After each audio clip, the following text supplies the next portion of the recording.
I ask you this because actually even the mainstream media you worked with in the beginning for these cables admit that Afghanistan and Iraq were much easier to deal with than the cables. I've heard you've linked the leaks with, for example, what is happening, the changes in Northern Africa. Do you attribute the WikiLeaks, the changes in Northern Africa, the Jasmi Revolution? Well, professors in Tunisia and a number of other media operators in Tunisia attribute the spark of those changes to the release of these cables. And that's quite an interesting story as to how that probably happened. First of all, we have to understand that region, the Middle East and Northern African region, was developing in such a way that made it ripe for a spark to lead to revolution. For instance, in Tunisia there was an increasing number of young people, an increasing number of unemployed young people, increasing number of educated unemployed young people. Internet connectivity was increasing, and perhaps most important of all, the amount of satellite dishes, TV satellite dishes that was springing up on individual houses was also the highest it had ever been.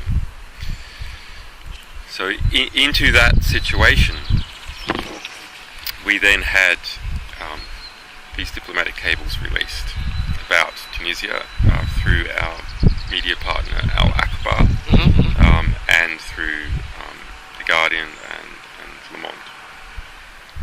Al Akbar publishes in Arabic. The languages spoken in Tunisia are Arabic and French predominantly. A site started up called WikiLeaks, which is sort of a WikiLeaks supporting website that took every cable that was published about Tunisia and translated it into French. Al Akbar was then attacked by actually it's hard to know who the attacker was, but Al Akbar was attacked and redirected to a Saudi sex site for a 24-hour period, the entire domain name. Eventually they wrested control of that back, and it was attacked again through denial of service attack, and then attacked again through a very sophisticated attack that I attribute to a state actor because of the degree of sophistication, which completely wiped out all that newspaper's cable publishing activities. Similarly, Tunisia then banned WikiLeaks and banned Al Akbar, blockaded access to us on the internet. Computer hackers that were supportive to us, and all this is in early December, went into Tunisian government websites and redirected the majority of Tunisian government websites to WikiLeaks, and in particular to a cable which spoke about the sort of opulent lifestyle led by Ben Ali and his wife, and the corruption that was there, and perhaps most importantly spoke about what the American view was of the Ben Ali regime. And the American view of the Ben Ali regime was negative, and that it was clear from reading this cable that if there was a conflict between the army and the political regime, the US would support the army. That then sent a signal to people working within Tunisia, but also importantly to the Western support for the Ben Ali regime and to the regional support by people like Mubarak and Israel for the Ben Ali regime. Then on December 16, a young computer technician, aged 26, set himself on fire. And that then took this sort of this intellectual outrage about what was going on into a physical realm, something that everyone could relate to. and on January the 4th he died in hospital, and the protest movements kept. Yes. This material was spread around through Al Jazeera, very importantly, and the political decision of Al Jazeera to report on those protests, to film them and to show them and to report the cables and broadcast them all in Arabic to the Middle Eastern region is something that I attribute as being one of the most important factors involved. Al Jazeera has worked well throughout those Middle Eastern countries in reporting our material, with the exception of Saudi Arabia and Bahrain, and of course Qatar. Of course, Qatar, yes. The movement you I just mentioned this to show that a great broadcaster like even a great broadcaster like Al Jazeera, which has been very fair generally, has its particular biases. Oh yes. So we always need multiple voices, because every broadcast and every organisation has a particular thing that it has to take care of in order to take care of itself.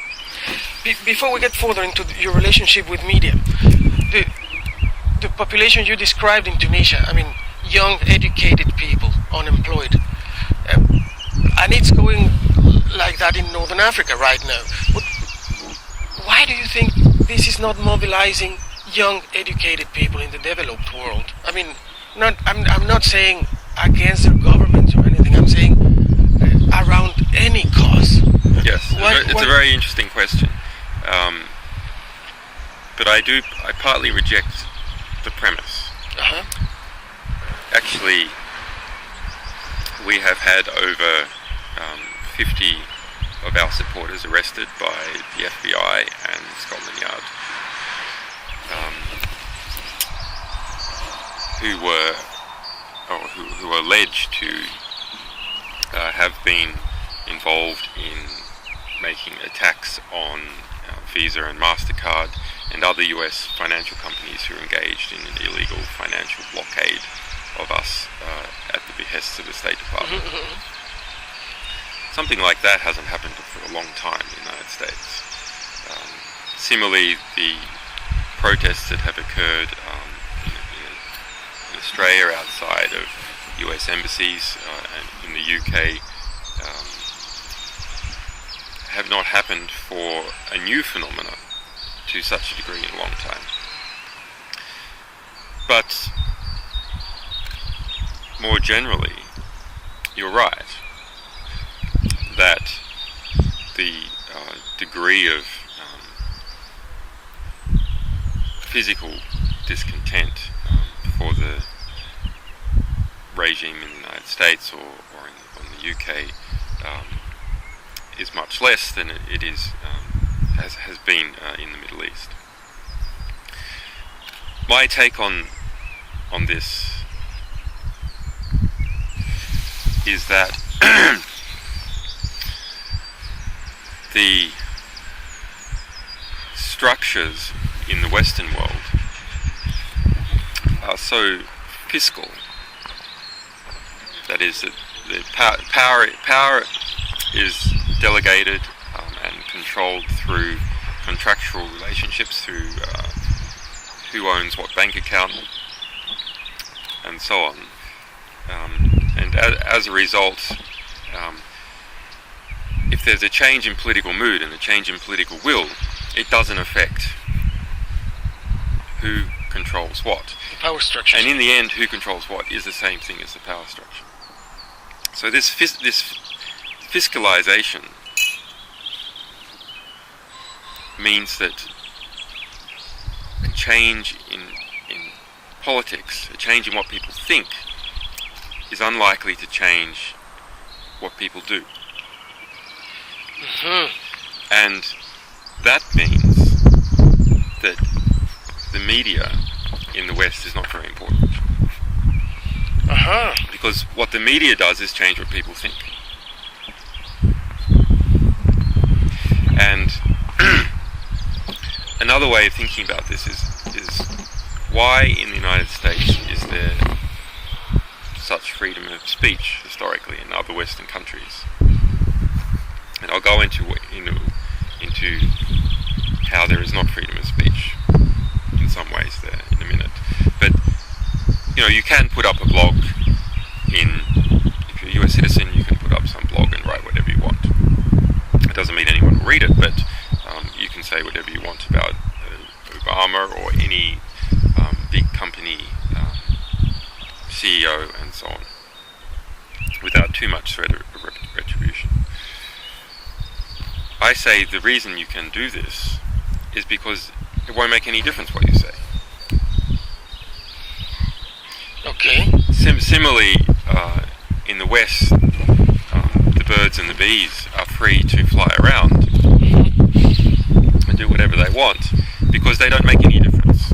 They will not affect who owns what, who controls what.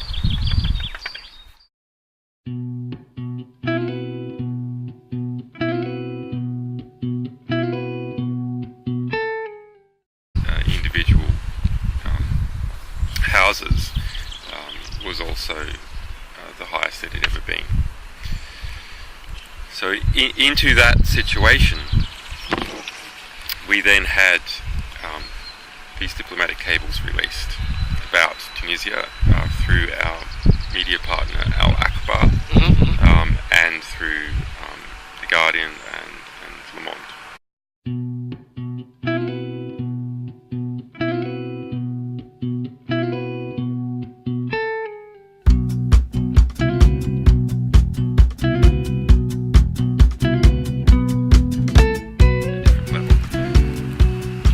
I ask you this because actually even the mainstream media you worked with in the beginning for these cables admit that Afghanistan and Iraq were much easier to and that's quite an interesting story as to how that probably happened.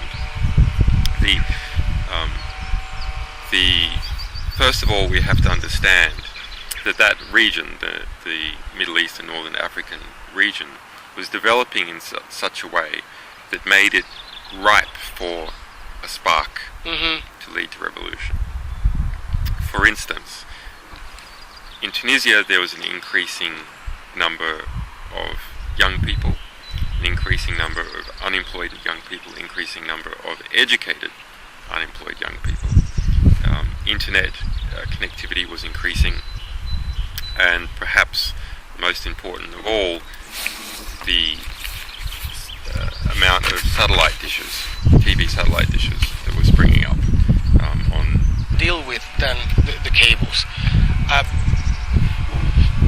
I've heard you've linked the leaks with, for example, what is happening, the changes in Northern Africa. Do you attribute the WikiLeaks, the changes in Northern Africa, the Jasmi Revolution? Well, professors in Tunisia and a number of other media operators in Tunisia attribute the spark of those changes to the release of these cables.